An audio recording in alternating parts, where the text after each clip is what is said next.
Chia chia nè,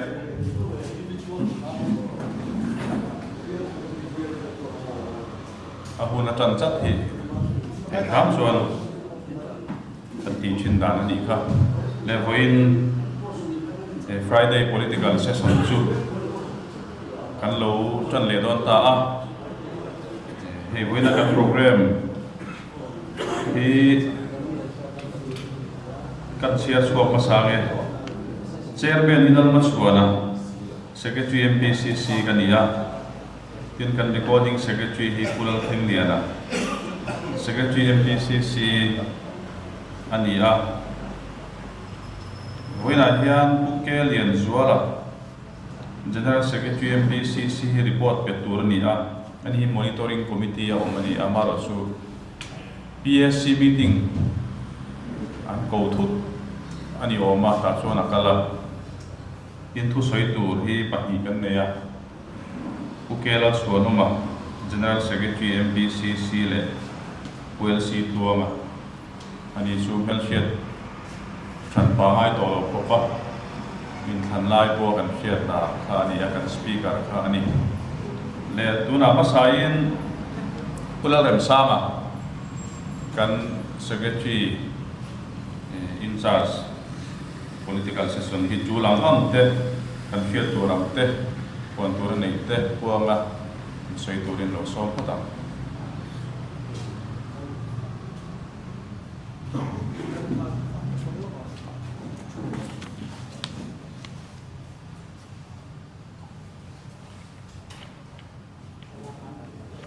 ola he ti sa kan khom la thea lo le me ya tu la hian kan politics hi a dai de na ga kai campaign ha ani wa hian kan chol deu a mai ro chu kan thu soi te voina kan thil soi reng reng hi video clip te siama party mun tin renga the dar tur ni le thowa chu wan chu kan hun mang tu te khan helai chau atana ni lo YouTube pa te WhatsApp pa te the dar tur hisab khan kan thu soi tu te ril ruin pu achai la atho me tin kan state organizer te ngai poi mo kan program nei lai khan kan phone te a rilowin da ila chao me tin kan soi to ang khan kan chairman ka pu ang bu lan ka chuana ani a pu ang bu ani hi kan candidate ani a chair hun hi aliam na sa to khop maya candidate ani awang khan hun rem chang an nei thei lo thina voina hian a hun ro in her chuak ve le ani in thu soi tu tu hi kan chairman ron soi khan pati kan nei dona pulal chuan oma pukelal chuan oma general secretary ani hi chu kan hriat sa theu ania tin pu LC tuanga sa kho zalen da le BJP ina democracy suasam atum na konga nasa taka ang patonga changa dawle tu kan chuan harsa hrisel lo na nasa tak nei chunga muntin renga zin kuala thu soi thin kan chuan pu LC tuanga voina hian thu soi lo gun ron le thei dona chuan kan lom tak set ani tin kan program zo hian kan ti thin da rangin thingpui in hona kan neanga tin tho chan Monday devotion kan nei tu hian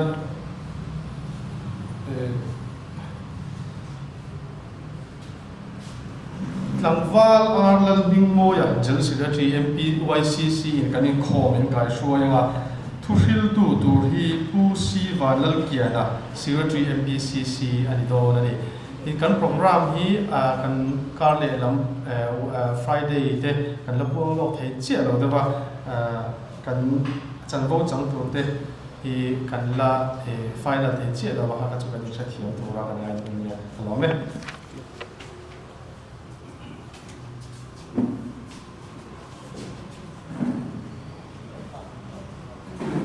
hey voin kan report petu tur hi ke lian zu le om lo thak maya report lam voina ngai tha tur om non lo ti na ni an thu soi tur pati kan neya du le report ang po ni lo ve zong te po om rem cham turam hai la chung te chu he kan senior ko song pu te po voina kan ji nga no ma thao me hun thol dewin zalen dewin kan mang tura nga yam le tu soi tur ko hal mai la ke la suarama MPCC General Secretary anin chula tiang ante kun ren haulowin e kan tan chowa soi hal mai don ni a han soi sela athange ko ke la suarama some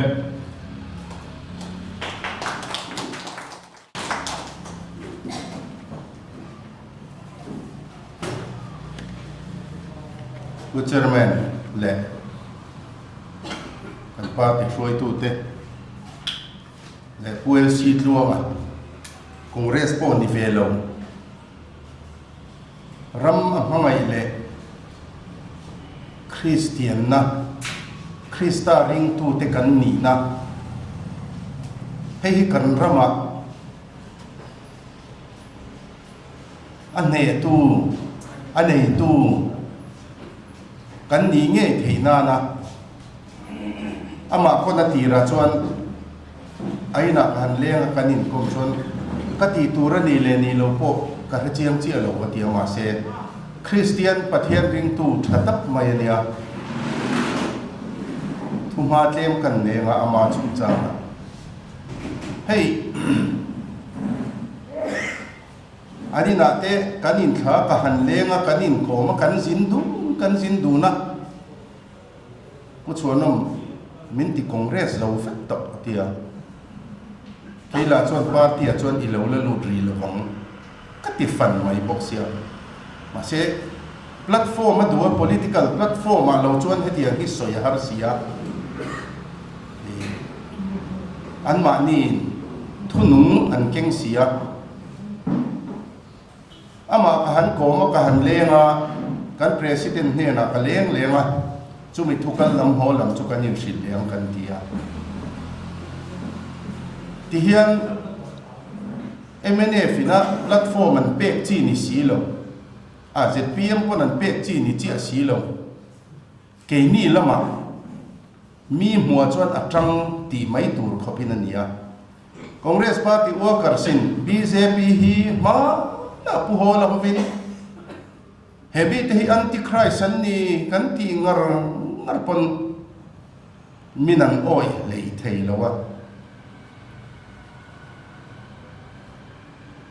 puso tabula report kan pe kan president in ka ngai dan chi a hiang ai dan lo nia pathian min pe kani hi puel si tluang hi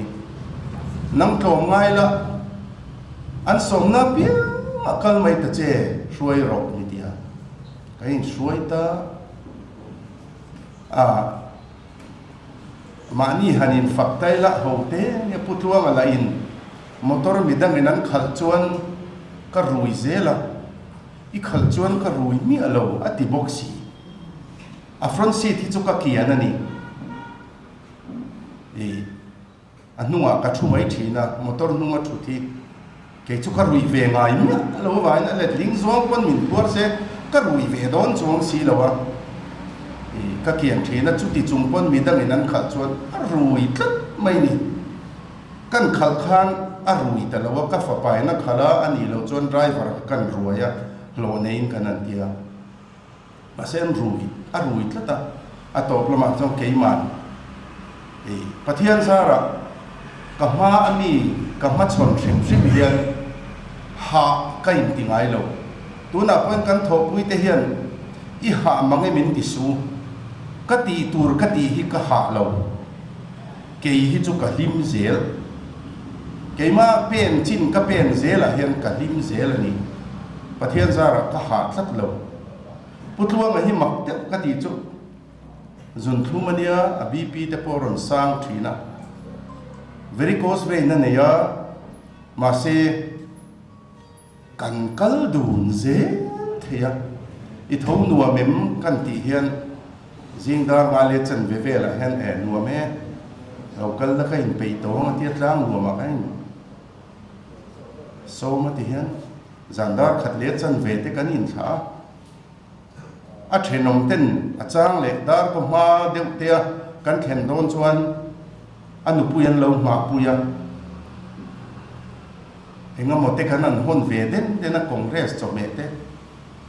thenom khoveng ponan ngai na tlatani ZPM vote tumpo khan hetia manina asoia akreboxia vai trong ni se new sangai tha asoi zang sar zela english ni se chuti bok a pei boxia na berane ya kan chiangen ti maya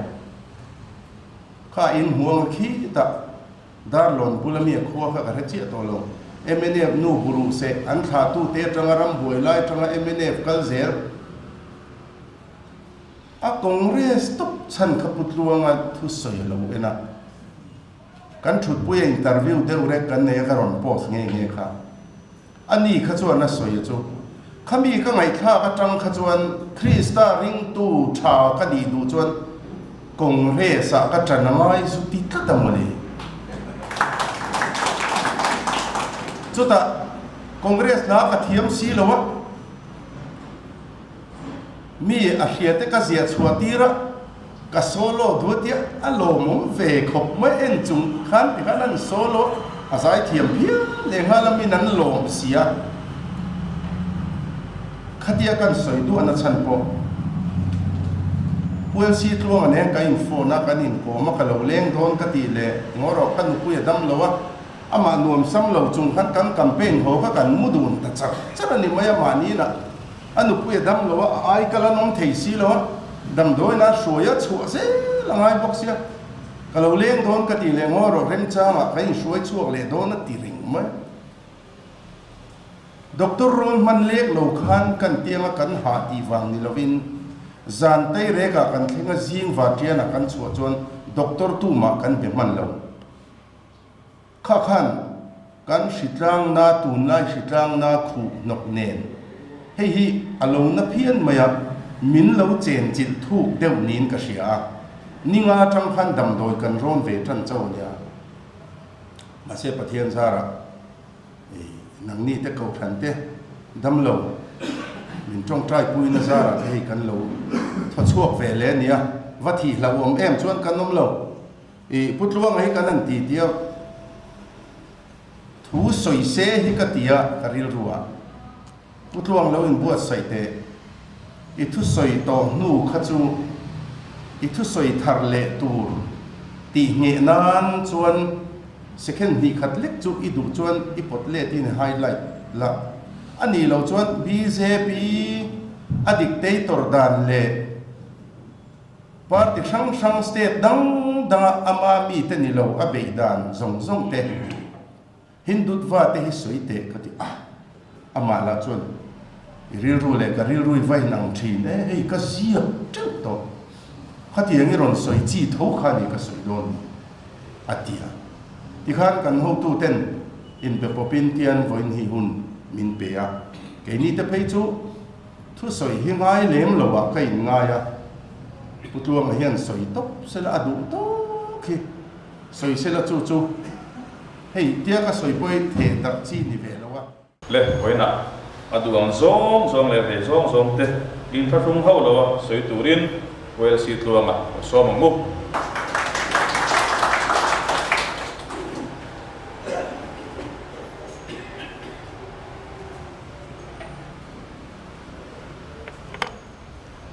nain zawai chi bai ule ei voi da ni thatak mai borok thiang nuam ta kara mi heti zong kan local khoma sai ne watama hei tunge king don lo anti a party tinin an mani party chak anin ring veka a chak in ring lo om chun chu congress ni in ka sia a congress tang hian in bang lo mai do mo ni le ti hi ka chak rum maya mani party chak lo tu ra hang ngai klap kha a chho tha ki ka ti kho wa vot chiar to ni se puam to ni se chon thu dang ania vot pon la chiar la wa chak an han ring la wa o chak ring lo te chuan ama tang khan an chak theina na lo tho ve om khan ya an thok du box si lo chak ring box si lo tuna phei chuan tlang lo ma chuan congress ho hian an mani a hian min mu congress zoka south to bian to pa pomala helaya hian platform ka mulawang ani na dik taka chuan ZPM tan ko ka campaign thiam tho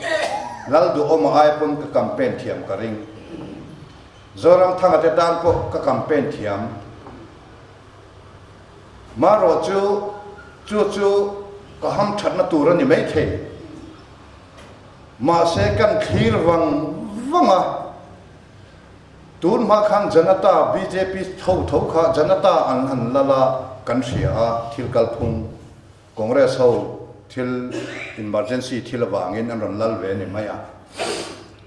ti chuan charan singa te re lo te PM an han ni a khati ang khan a khati ang chu sei zel lo mayang ti chuan an huwa congress an ron ni le a ti khan BJP an ron oma an lal thei lok lowa was pai kha chu BJP a felchi a thachi kha lo ni hlawa engma alang lo modi a aron ni che hian thil mak dang lam tak karil ro thil om ngai bik lo ka mu chua thar chu modi a sarkar alo omatang che hian India rama hian congress poimo zia le that zia alang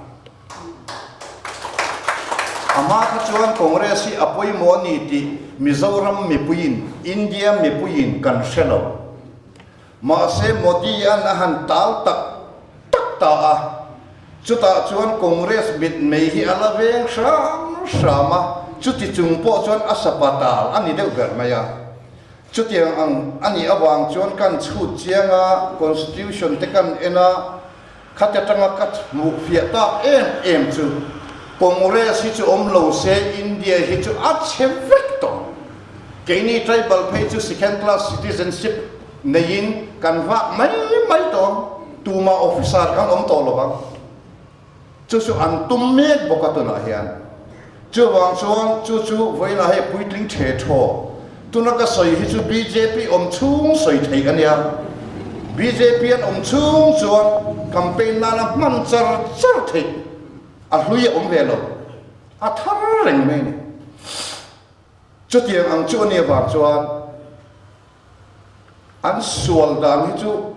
tia soi remote hi chuan a kheve tang lo phei chuan oi omani lo re an MLA now ten tribal ho an ka an han sum khum ringa ta police in an mangam box si lo wa khati ang te kha an om du dan an ya me che an pong so la thadawa kal san ve mei o khomwar tuin le hal huma khati ang atam lut tu khati ang si dom te kha chuan ma se solid deuh sei ka du oi na hiam BJP an chung campaign na tangkai reng don ka dikha congress ta hian congress party hi India ram zalen na sol chuak tu am ni ti hi kan sai rik fo angai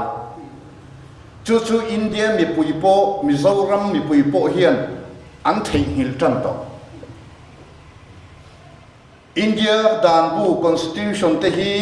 congress pachal siam ani ti te hi kan sia kan soi angai tribal kan soin thil chin chang reve tak tam tak an oma amaro chu congress party chuan Dr. Bhimrao Ambedkar hian tribal tan reservation Dalit tan reservation OBC tan reservation extremely backward class tan reservation tiang hi aduang chok thap ti hi ato Birsa Munda ti vel te ngai lo Sudu Murmu ti te ngai lo Tirot Singh ti te ngai lo tuman kha an thelo Tirot Singh kan ti pejon khasi nia khasi freedom fighter an nia chuwang son alar sa ber dot po ni chuang lo Bhimrao Ambedkar hi soi char mai turan chu duai in congress hian tun ma tang khan sei po hi in sei ngai lo hin sei chu NLUP ti te in saya SDS ti te rangwa ti te chuwang son Mizoram hian congress party hi ada niam ta em to wa zalen na suar chuak to party kan ni ti the soi ri ve fo tur a ho tu deuh chin phei chuan Indian Constitution te hi Congress pachal duan chu ani ti te soi fo tu politics a chon te lo om lo tu na vai ram in be na trending chu engeni Rajasthana Modi kha a campaign da chu ta chuan murkho ke sardar atia Rahul Gandhi khan amma khan inform po en ula made in China ti hi om se mai sia laptop ate chu tiang zelin chu wang chuanin tuna hiam kan sarkar ani chuan made in Madhya Pradesh ti the om tir kan du ani ti chung chang kha soya chu mi khen let nan chuan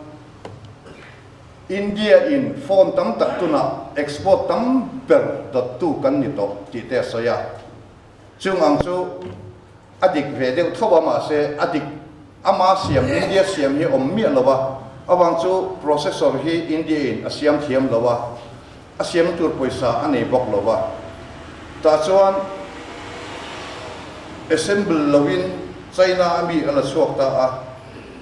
India rama an rem khoma chung ang chu ati me China siam rekania Rahul Gandhi soi kha adikan chuti ang chu Modi an deu so na man na khan murkho ki sardar chimyom zia chu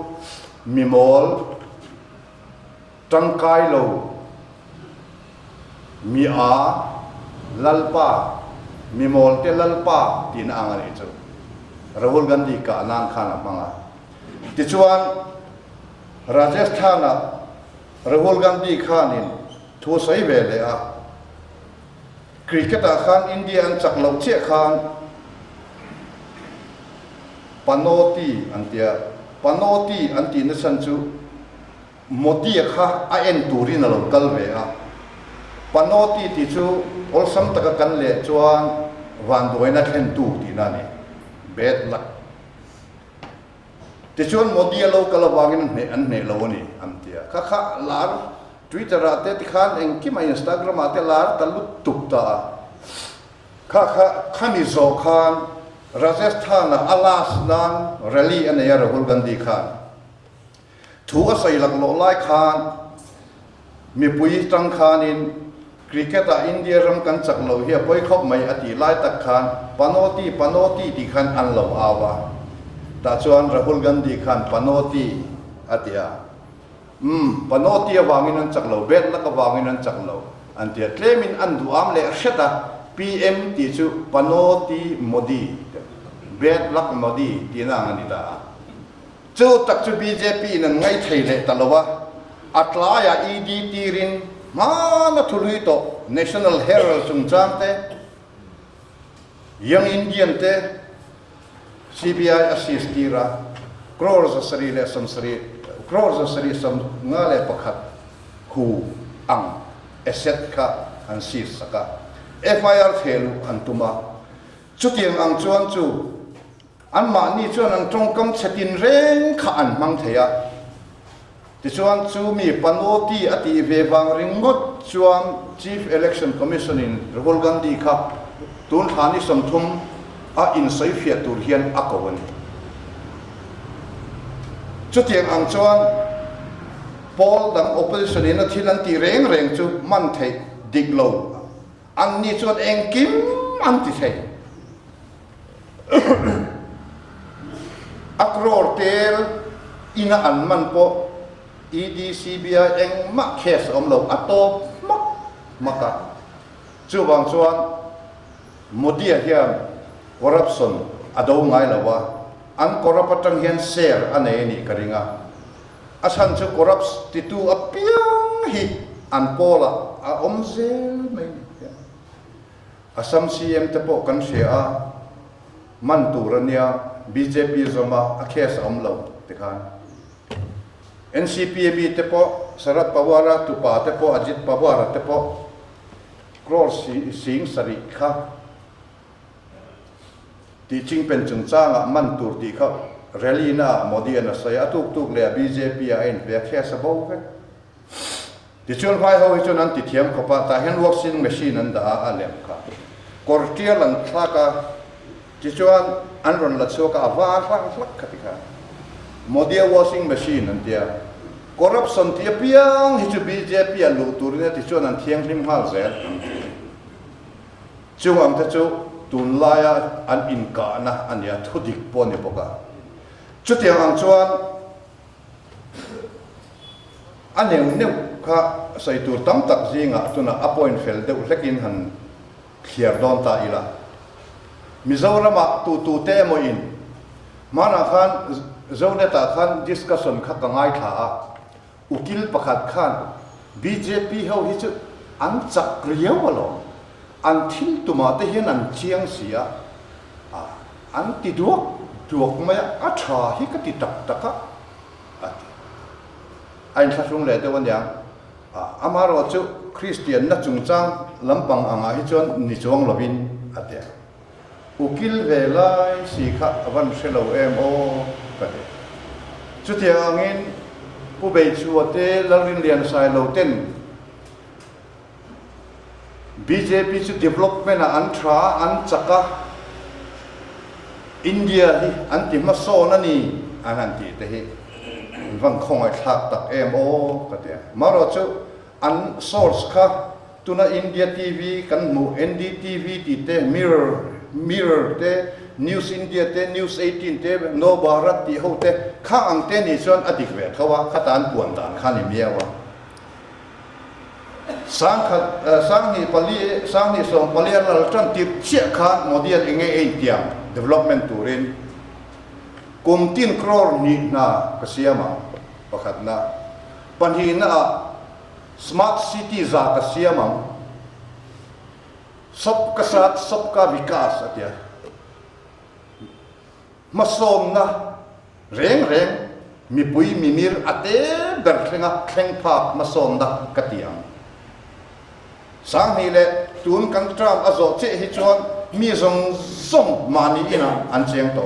ti te atiam ani ma se pakhat ma voin kheng hian smart city pakhat po an ladin lawa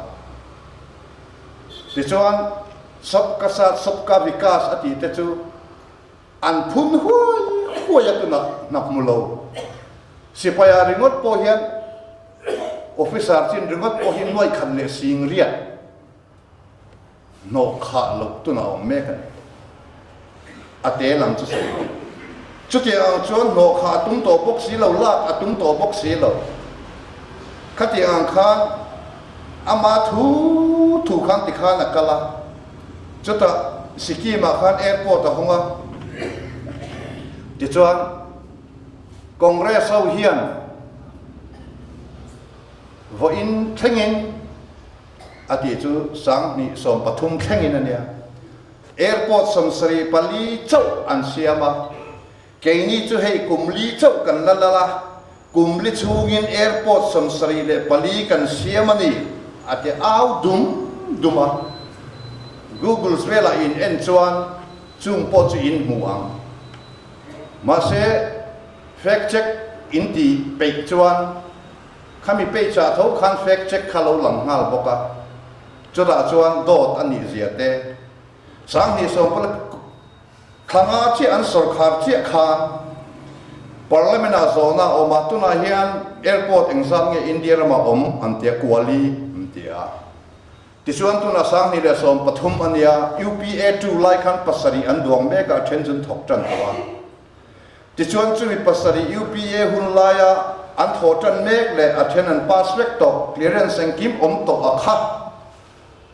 tun sang ni le som ni le pathum kum tir khang an ti zo ve a pasari chu che chu an tia ma se an saya chuan an saidan chuan prime minister per saidan po in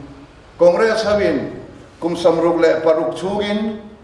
airport samsari le pali chu an siam kenin kum ko chugin samsari le pali kan siam an tian au dur ma se han enila do rek ania kum tin IIT le IIM panga kan siam se an te pakhat ma pum om lawa aims state tina kan siam do na tuna kan siam meka Bihara Darbanga a tuna pei fel ani to chu bang son hatak takatanga Delhi in pan thin te ka ngai to lo ante Darbanga a chonan vakala lungphum pakhat te po om lo dot saya chan specialist an ringut mai ni khati ang khan dot khan sai khati vi a khan an sai mak zel lai sia chu tiang ang ani wang chon khatiang ang ringot ngai kha ho thin tan chuan development a an chak ti chu a om ve a ma se khatiang ang ho kha chuan atak tak kha an wat pe lo an wat se phak lo zalen na india na mu tir tagin PM pakwa an om to a ami sing chuan chu ta chuan crore noi somnga panga an ba a sang ni som pathum khem khan sang ni som pali atanga sang ni som ni le pani khem khan kum ko chung lekin modi a hian ama sol khara tangchi khan crore noiza abani PM pakwa bat let abathei ni chu khonge poisa kha om PM care front akhan poisa alut na salut tuk sorkhang na thokte engkim business hote corporate khatiang ho tam tak an chung luta film star hote khatiang hote company in tichuan RTI an han sota engzat nge tringkhom PM care front tichuan enting nge man ani an tia hei hi RTI atanga chan na pek tur ani lo government fund ani lo am tinga government fund ni silo enga tinge PM care fund anti enga tinge prime minister care fund ti ani dia supreme court a PIL alu tuk tuk ma se thunei na chang tu ten ni sia chief justice Ben Sakher hian ro rel ani ngai lo hi apoi lai chu nia ben stam ta ko om sia khatiang dang bench dang khachu a control ve boxia chief justice chut na bench che hi a control lo chun chu ni sia chutiang chuan har sat na India rama athenga na lo in oklum lo nei mi te in oklum MSP pedu lo na nei lo awanga chung ko har sala wanga in oklum ampung ti chuan India ram kum tin chua san kha India ram hi chua san chun tam ve thina sum dom na thazok be se te le khazirna awang te in India citizenship kalsana ram danga citizenship nei ko an om dan pang mai ani ma se tuna hi chuan anasalut to kum khata noi ni le sing riat ten an chua san ton chu chu dan pang ngai ang me ba ka aru ka kal Britain nam pangal longa aru ka kal passport po nelo engma nelo le khanelo ho aru ka kalte chiar tel lowi dan ang ringot po kha kum tin noi ni chok an chuo chu za thak tak development chak antia development BJP chu development an chak anti a chu mi te sia ta na ka saidu chu world hunger index om thina chu ta chuan ram zong zong khovel ram zong zong po am te ngai lo ram re thei bik anga an ngai za som hi panga an thang chuaka chuta chuan India hi za som pakhat na kan omani sang hi le pathum khan za som pakhat na che kan om boka was pa ye hun to che kha sang hi le pali takin UPA 1 alo ni khan za pakhat takin an kum khat na a za som pakhat atang khan za a an lang tha akum le akwaru ka riatli a tikana kal chhozela UPA 2 atop ton khen khan rukli ani mana za samdi panga rukli chu thave man tak ani lalal zel se chuan alak khasa zela nima se sang ni le som pali atangin chu rukli chu aron up chhole tial tela ron up chhole tial tela sang ni le som ni le pathum vo ina ero hi chuam zale som pakhat alo ni le ta ram zale som ni panga zinga ei tu thane lo awanga thi te ei tu thane lo awanga dam lo te khatiang ang mumal lo wa thi mai mai khatiang ang tam na ram za som ni pangazi nga za som pakhat na kan ni a development a that lo ni ti chu alang reng ani World Press Freedom Index ramza som riata tuna hian za som ruk pakhat na kan oma za thak takani Pakistan te Afghanistan te chu ai po chuan kan ngoi zo pani chu kan level pui te chu North Korea ten lo ni to chan chin bu a zalen na om to lo chan chin bu mi te kha an mang to UAPA mangin an man te ka sei fo chin kha terrorist ho ta na danan siam ania Umar Khalid research scholar JNU mi te potuna ni sang khat le som thum atang to engma FIR engma omlo UPA mangin an mana chutia ang te chu ni a mani lok khan chu mi chu chho Putin India mi pui then khat zel kota an vadinga an chua du chuang lo mani se sodia court pon engma thiam lo na omlo a case file tu ngai po in engma kan mulo money laundering a chutia angin rin hel tur po kan mulo rin hel tur po an mulo thiam lo na po an mulo ma se belan phal lo chu ain kal to je chu han ngai to teu khovel kal phum kha enga tinge Supreme Court si in he chu bel tu ti mai lo kan ti sa al control ani pan hi example kan moto a gogo ya tekpo ha kan moto pakhat chu Andhra Pradesh kan mu a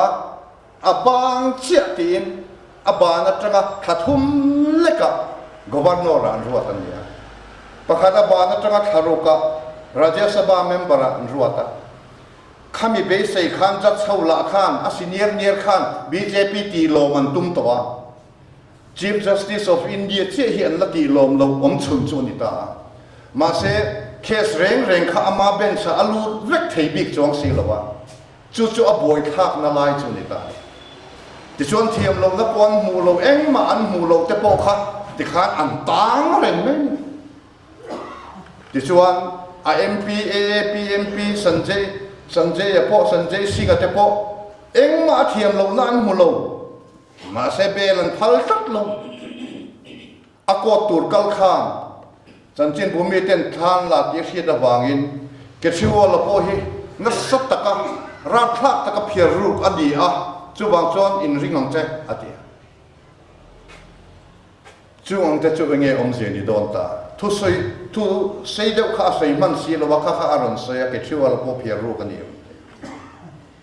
chu ti ang chuan at ma ni bel tu piang chu eng angana sa korap po ni sen ngai dam zela anma ni chang tu le Adani Gautam Adani parliamena saitu piang hi chu man antum an MP ni na tanga li sakantum Rahul Gandhi po kha he ta arali na thu sai te kha chu ve chau ani na dik tak zo ka chon parliamena Lok Sabha a Adani chungchang Adani le Modi hi englai po inzui akhona kal lo pon Adani lo kal masa Prime Minister kal masak le azuya Australia apo koilakur lungal theikur India tan nelwin Adani tan electric silo na Sri Lanka a chuta Bangladesh Adani tan rak athok dia Rahul Gandhi asoi chin kha an hoem ema chubi phubalak na chu TMC MP Maho Moitra in Adani bok aron soilea Mauritius atagin sel company lemin poisa a stock market aron da thin chutiang khatiang chon aron ti thin ti in na satakin an soya voili voi nga asai nu atuna an tin nge om an be me ka tichuan ethics committee in IMP ni nei li sak tur nge li sak lo tu na an ngai to me ka Mamta Banerjee lo thinrim vele a Adani contract nusa singa le singhi le sanga crore manhu West Bengal a mu khati top saksa a tichuan tuna chuan khati ang khan state sang aboya tichuan nilia khan Chhattisgarh do ta in ti na ro pui tak vol khlak chuni sarini ti kan semeka Chhattisgarh ho ne hang kan in anga Dubai atanga local asim da sa chuan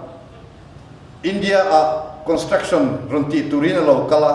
chuta chun India mi thian pakhat aneya chu chuan hotel po kalau book sak vector che ta chuan kalla airport a car number chumi a chuan I chuang ang atia hotel room a thenga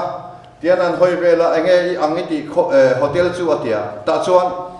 tuna hian chukhala hotel kota bike alo kalanga parcel alo phura chusi ita turani atia enge ni a atia phone off to sia azukala bike atang chuan parcel lo hlang thameka ta chuan bike khakal le de sia ti chuan parcel chuan ena aminga omnge omlo te ten ena chuti lai tak chuan enforcement directorate hawal local an manta achunga han honga zangana clip zanga clip pek ani avai khan crore zanga le pariat ani ti chuan statement an ziakta a hei hi Chhattisgarh CM Bhupesh Baghela Tatur Dubai atanga karon ken ani a chuwang chuanin peturin kalau kalani ti an ziaka aming an sign tira a she lutuka ma se I sign lo chuan itang rengdon FIR po omlo engma omlo itang rengdon dan ren ai chuan a sign ta a chumitlaya chuan press release an chuanga la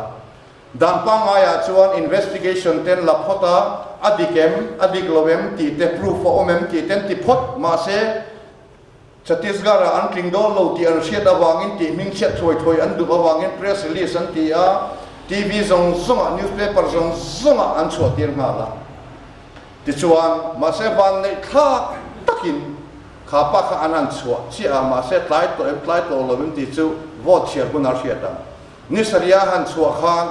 ani khan ED director hena khan Bhupesh Baghela hitu mak ka shelo Chhattisgarh CM hi ka shelo poisa po kata po anilo hei hi chui ro CCTV footage en ula khapa mel po in mu anga ED ho in min ti dan po in mu ang I ho te hianin min vawa zel kum khoi ni ta ngan min ti awanga sign mai kan ni ti le ta sia ma se chuti ang po chuti inama nge po ro in po ma se kha chu omlo amani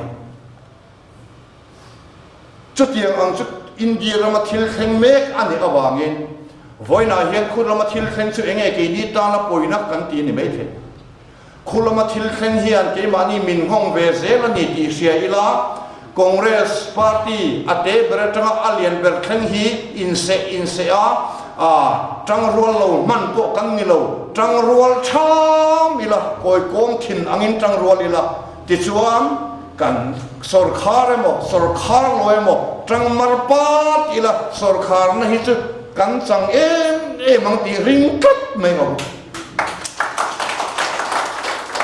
chu ni tin hian anasatel tala in tha ti te ka sei pe lo zo anasalu tu ka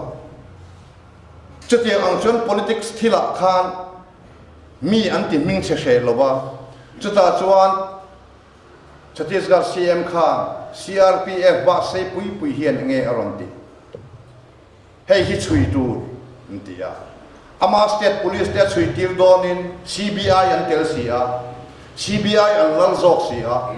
chumi ni wang chon hemi chui lo hi chon get hi an par the ta lo an cross the to lo bang parcel lien pui an phura chu wang chon a thei to lo an de poisa kha an sem hem view ani amaro se chuti chung po chuan Chhattisgarh mi pui te kha an hat chuaka chuti chung po chuan Congress vote kha an latum tranga tuna po hian Congress an tin tho karingan awang su an ti nan kha an na san tuka CM an ti mol phodan te an vawa nga khatia statement ziak an sign lui tir te kha a om vek boxi a khang khal tlang sang le vek chi ta ka bang khan vai mi pui te khan Congress kha an line na ta zok ta kap maya ni chi de ka sai panoti ti te po kha ke ni mi zo ngai chon ho de ani a wan doi na lo then ve ni mai lom te kan sai liam pot ang khan ni lo Rahul Gandhi hi eng lai pon an ve a trong kam khat chi hian cha ani แต่ส่วนอันนี้ชวนประคัดอันหมู่เชี่ยเฮียมเฮติลายคอนเกรสไอทีเซลเมเดียอังไม่เนี่ยหรอประคัดดิกลวันหมู่เชี่ยดิกมดิกโลมังไงตัวเราอันhow to tenให้ฮิอังติเชี่ยฮิสุอสังเตลเฮียเมเดียสัง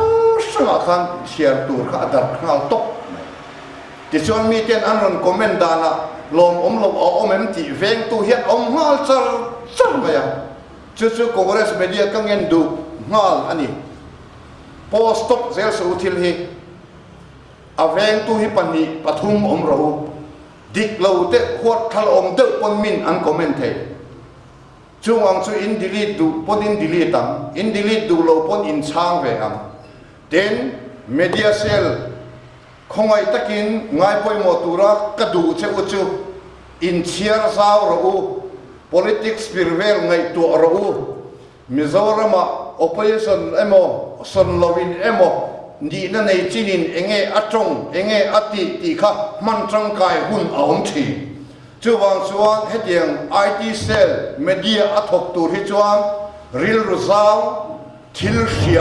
นี่อังไงอวางินมานี่ฮิอินอัปเดตเร่งตัวเลยวิดีโอลากรีวอตอันนี้ละวิดีโออัปโหลดรีวอตอันนี้ละคอนเกรสจักเล่จักโลนะฮิมีเดียเฮียน 30% อาเก่งติลลันเอ็งวางอินเงBJPจักกันติจวง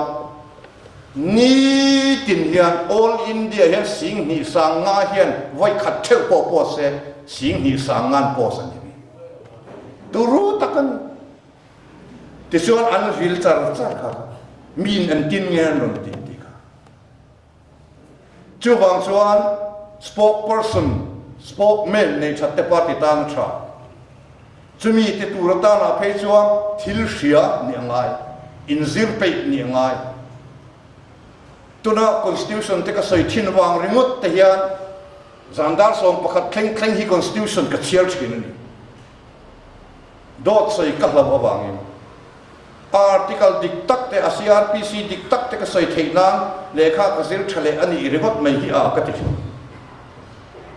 จู่บางส่วน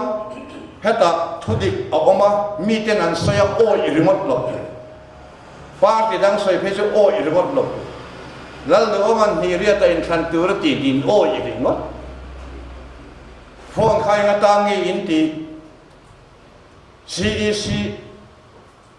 เว็บไซต์ออกมาเดี๋ยวเมื่อเก็บขันกันเสร็จเทโลเราเริ่มทำงานตีเพจโอ้ยโมดีเลยเนี่ยอูนาวอันนี้ก็เรื่องเดียวอันขาดตัวสิ่งขาดปนนี่ไม่เที่มาเสียอูนาวนั่นจิขัดอันนี้อ่ะแอร์พอร์ตสมศรีเลยปลินเสียงเวทเอาไม่เที่จุดยังอังจนโดดลีขัดฮิตละระมานะนาซีโฮอันรอนช่างดวนชกลายฮิตละระ policy เขาเองเรดิโอเจ้าว่าลมเสียตาคันโดดปวดทิพย์จะโดดพอฮีไว้จากกันใส่จวนมินอันโอยเราเทเราอธิกัดเจ้าบางส่วนเฮติลายมิโซรัม politician ที่สิ่งจนชานหุบรมตัวมัดอันเราตุนจุมาเตคาน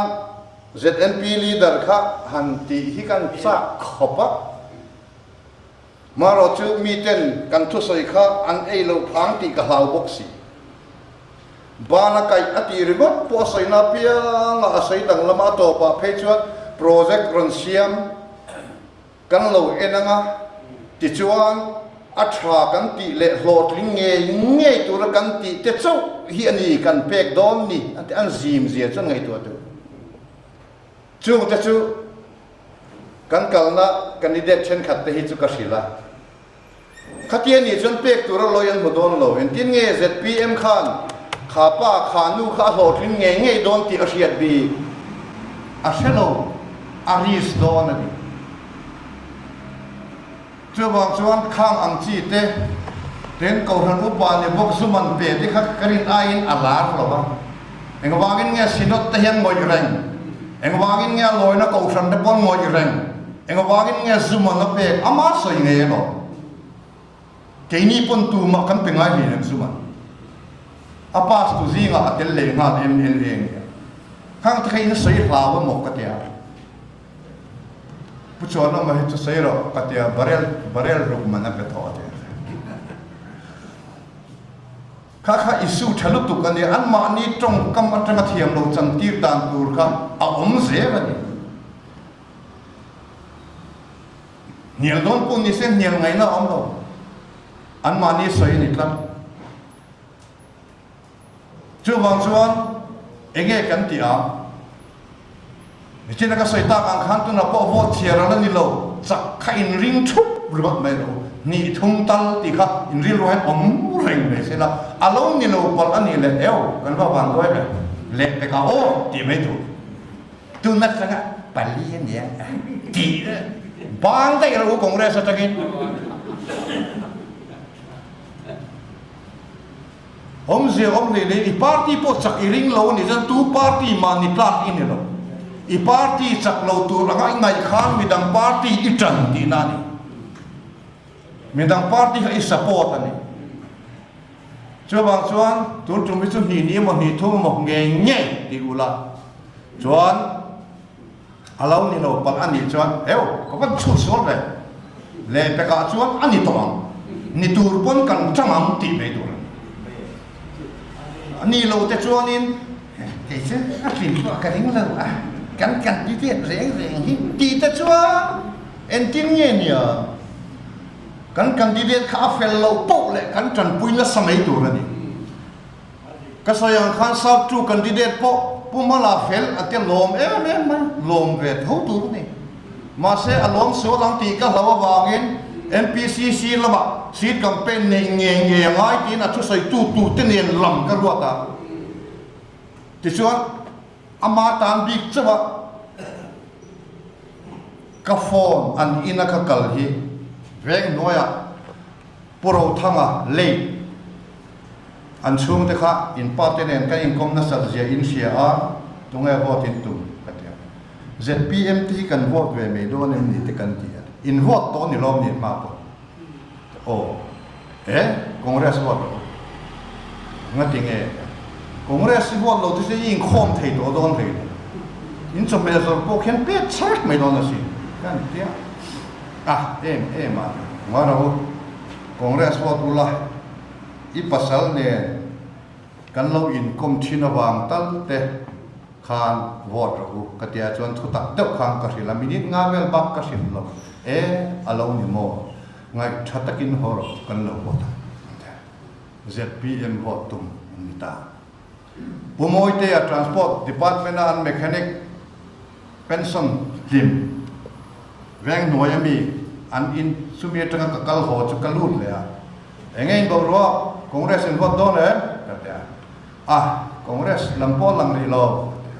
enge MNA fami ka ni suang hak lo de ZPM vote in tu ni mo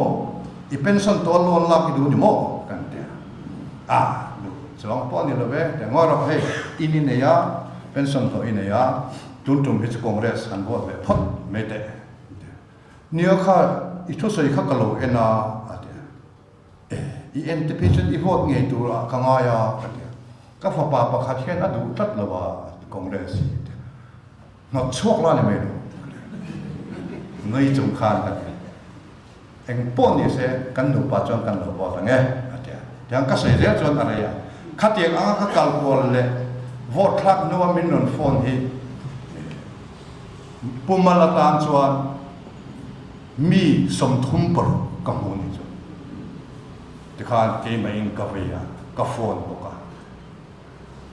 BOP bia na po oma ma sen ekina thengpui tui takte min khilai chon ka hrilang he an ming ka a vek phone ka tar mit ka keng lawa he ka thian pa tar min ne power claim dewa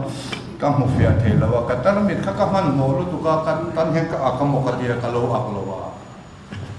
khati ang khan west 3 a ka va che mak han ti la ka pe siap te bi ka chuan vote West Chia khan vote som pasali ka wa hu sak le a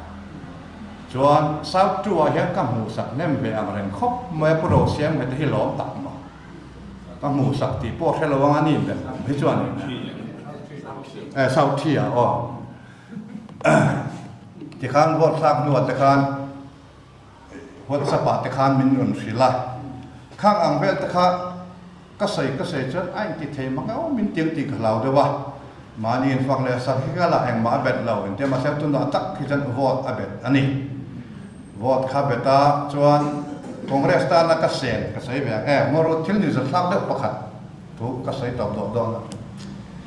วอดคลาดมาสี่คันข้อที่ดีมาจะกินมินนโฟนะพูดว่าอ่ะอันนี้นี่ทุกสิ่งกลงไม้ถ้ากลงคบไม่แต่อีลงไม้ถ้าจะก็บลงเว่เต็มที่ก็หิลังเจแต่นี่กางมุนาโซนอัสเตตัสเวลติกันหันนะคองเกรสโหวตเงี้ยตุ้มเอามาอันชูมาเสนิมินขันเรียกจักอินเมษปฐุม BJP อันชูคลาอากาศนะแต่ชวนอันชูจูมีที่นั่นชวนอันแข็งอ่ะที่ชวนเองติงเงี้ยมันนี่อัตุกเลยอัจังชวน BJP เฟล็กขันตาตัดชวนไม่เสียจู่โฟนละคองเกรสโหวตตูรินอิติเทกริงันนี่อาวันโลมาเรื่องก็เตอันนี้โม่โฟนนังปัดปกกันเองสิลวากันก็ลำเปียงเจนักมินอิเบียพดจวนอันริลรูให้อันลำเล็ดกริงันนี่นี่ทักเจ้ามาเลยวันชัตักเองกิมติเทตูนี่ก็วันดูแวกันเดียอิติเทียมเทียข้าเดียอังฟอนจะข้ากระดงนกนละสายตัวละจังเต็นอิทุใส่กันง่ายท้ากันฟอดเชียงตีกันรอนสิเจตีข้าสายตัวละจังปนปลีเวียข้าจะตัวจะชวนกันเชียนแต่ปนนั้นวอดตีแต่จะชวนทิลมักเล่เด็กประคัดจูมีประคัดที่เราก็ละมีประคัดที่เกสปูอารมณ์ดีละไม่รอนดีละกันเกสกันเราทุนโซเจ็บไม่เสียถึงไงเนี่ยแต่คนบาร์ตี้เนี่ยยังเจนเนี่ยเราไม่พอกันเลยก็ไม่พอจะก็เรามั่งไม่รอเลยเรียกกันเลยตัวเสียเกสเสียเกสมันก็เป็นโซ่ของใจให้วอดว่าคองเกรสวอดเราก็ตีว่าอันนี้เราวันเดียวให้เกสมันยังกับไปเลี้ยวเจ๊ก็ดีที่สุดขัดเดียข้าคองเกรสวอดตัวนี้มีอะไรวะมาเสียอาริลรวมเนี่ยถ้าคองเกรสวอดเต็มขัดเดียอันเตะข้ามาละกันปีเล่พูดเต็มตรงคำชาอินเสียละมันตีหิวอินเข่งอดีกันนี่ดีเสียงนักมาพอละดิกเซลดอนอินคันเล่พอละดิกเซลดอนที่ชวนอัตบนานะดูอันทิลทัวไม่ใช่ทุดอนเด็กก็ดีครับกันอินรีพอร์ตหุ่นตักอาคารอินดิคานบอกว่าทุรันเสียงฮัลพัดนี่ละชวนถ้าทุ่มเลี้ยจันเวเวลเขาหุ่นกันในตาเนี่ยฉันลุกตุกในตา constituency ส่งปกกันโปรโซเทียมาเสียดิคานกัลเซลขัดเล่นนิลิเจกันในตาการขัดกันโอละสันเดย์กันไปเลยเพย์จวนเคลมแล้วตุก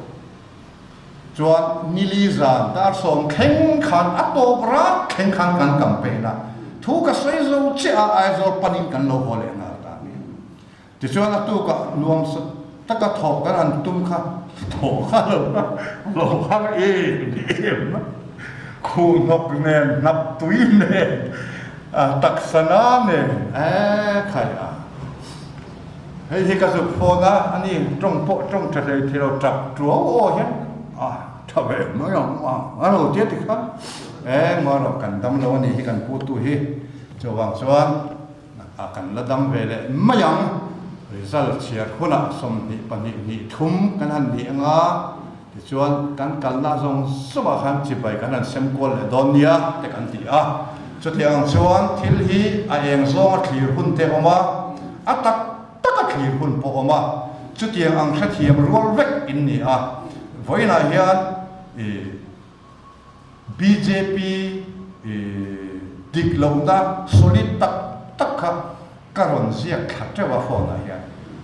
appointed te kha mase ka en thei si lawa katar mit ka ken lawa bangin amaro chu tia ka paisa sim po hi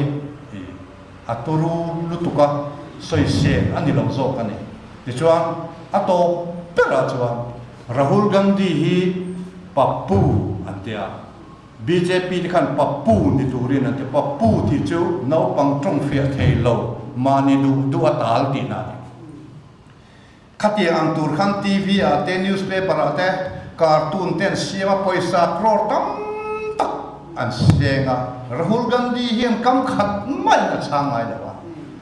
ache zia in Bharat Jodo atilang ta ti chuan tun ma chuan chung ko poimo amni awangin security ne tikhan rituk reng mai bazar ko kaldon se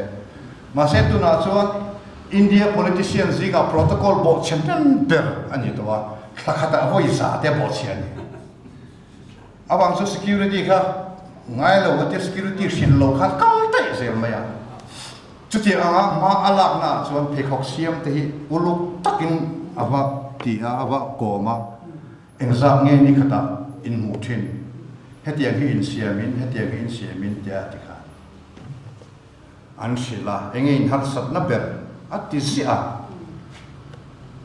tikhan asia a chin chia chu a thata em maya phekok siaman tam sia minron crosin ti kha pakhatin an sai che khachon phekok siam zong song to anga ai ngai mek me Rahul Gandhi kan har sam namin ngai thak sakta an tian lom em maya ti chuan rail station a avakal le thuta ti chuan kuli ho khan alo kala ten au khoma step up cement chara a thutopa i local tur te jamin sin lo la chunna nom deuh te kan lo bo sai tur te in chunang anga hian ka thu tur ani ti chuan an form an phala a su fai pon ni lem lo kha a ha he maya ti kha ti chuan batch ka pakhatina pheladan bel tira real kha atak takin real kha lo kala bungro tak su khas tak khan la a mi pakhatina chip chuan tur kha Rahul Gandhi khan a chip chuan ta thui deuh kha chu avakal pui ve a ti chuan chu Delhi rail station pakhata chau ani ma se khang ho khan an han soi che khan all India rail station na thok tlak me truck an udam lo simla oma ti chuan truck farnu te karin an kala ani chu truck in kalta adika truck driver te har sannate an mang annate ti khan azota vodin khanga yamti khangin azota ti chuan a toy zongin soila kha truck driver kha lom lu tu ka truck driver zong ne na campaign am khani ha ta ni wholesale dora akala pakhat chu thui deuh takin kan sai ma chome khar chom a e zong ani avakala tomato zani somnga khutilama ani lai khan ania ta chuan a thela kha ruak pok khana ram dor kir le a ti chuan in news reporter pakhat hian alo hnuwa enga tinge a ruak ai hole te a kale zo lo leina tur ka ne lo to lu to ka o enga motal te chuleila te ka le chuan kan venga ka hran thei lo wa re thei ve kan ni a chuwang chuan heta hian tomato zani somnga in le ila sota ka hran thei don chuang lo wa chuwang chuan ka ho me ni atia amit tu ya tla ti na shuwa gam cha kha ti chuan tia kal pakhan Rahul Gandhi hi mu thei la o atia ta chuan khapa khan an report ta a Rahul Gandhi mu acha hle mai mu thei la o atia sarkar lai po an ni si lo wa enga tinge Rahul Gandhi hi bo do kha Rahul Gandhi shil vota zinga security tel levin vakala khamandi a khan wholesale ta khan avasoma ramesh wara amulawa tison a hole tur kha news reporter nen khan anin muwa an initiate mate o te a shwaita an ina chuan TV ka chu ro keng su engma ka du lo kan lan atia avakala ta chuan an ina te khan lo kala kan ina lo leng ta che bu te o te fa fanu pakhatan ne te khan zui hota Rahul Gandhi khan Asia ma te khan an pula khan ei boka kha chu aru kin an lo lata tu bara tang khan ali out lo thei ta lo ta khan khang am te kha สมัยขาดช่องส่งสมัยจวดส่งเนี่ยนะทัวใส่ขาละตัวน่าชวนกันหาสัตว์นักการศิลป์นักงำ politician กันมุตากันหาสัตว์นักมินไงทักสักดู politician กันมุตาอันเดียอันโลมอันมิตุยตละซอยชวนส่วนวันนี้เห็นอะไรเห็น MLA ตัวจะเป็นองค์ไม่เทีย MLA เมฆเป็นองค์ไม่เทีย Constitution องค์งัดนี่นั่นเองอินนี่อวางอินโดเตหิอินใส่เวไม่ตัวอันนี้เราดีใช่ไหมจ๊ะ Constitution องค์งัดนี่นั่นเองอัลลูอาเราปุยจู่อินติลัลนาเนี่ยอินมันหุ่นอินเจ็ดหุ่นอันนี้นะอามาเราจู่มีปุยรองบอลนั่นอินมันหุ่นอินสันเซลนั่นเองอินลัลเซลนั่นอารมณ์ที่จอกโดนนั่นจู่Rahul Gandhi munat ang pun alanga afia born with a silver spoon antia ang yan manchon mezo tugin le tila in maum si om lo maro chu rang ka chakthir fiana cho fry thin eng ma har sat na nei lo heta kho lum chon kho patan kal me heta kho go chon kholuman om le me le khazir tir tu ten anon pan me chuti khopa har san na po tong ngai lo kha kem sang sari ke na kala mi har san na angai tha a phei khok siam kuli some khar chom bike workshop pizza undeliver yan ending and ti thing share da do scooty nu ma chonga ti khan avakal kol chara tun ma khan phone a number thi chin chu CWC ten an sa thei tro state tin president ten an sa thei tro bia ka har em ma se tu na chuan public a phone number ada tu pon bia se o khoiting enge har satna ending e ka pui theyang che ati zel to khatia protocol nuaya security ne a inti tuk lai ai khan tu na hian ale za in supporter lo ma ta ni chu chu wang chu kan en ton tur chu ani Mizoram apo chu adik zel tho MLA lo ni minister lo ni huna po kara I chung ngai nui vur rimotang e o ke pon kal fo bang che chu mi te thin luwa na a tho zia chu ma se phakar dau ni lo roba romo ete anga taxi hoi khat chok kal ni lo khan ti fo tu ke avakala dora te po thil valei ve tu indamen enge har san na in nei te po ti ve tu kong sira put do te po om ve chung te po chu pek ve fo tu ke ni pon kan pe fo lo MLA hian free an nga zia kum khat chung invoice om ni India rama hian a thon an chuang thei tui free electric free motor free God free ele insiam tu free chu wang chon min thang kling tu te kha enge motal hi chu free kam ti sak ve ngai ni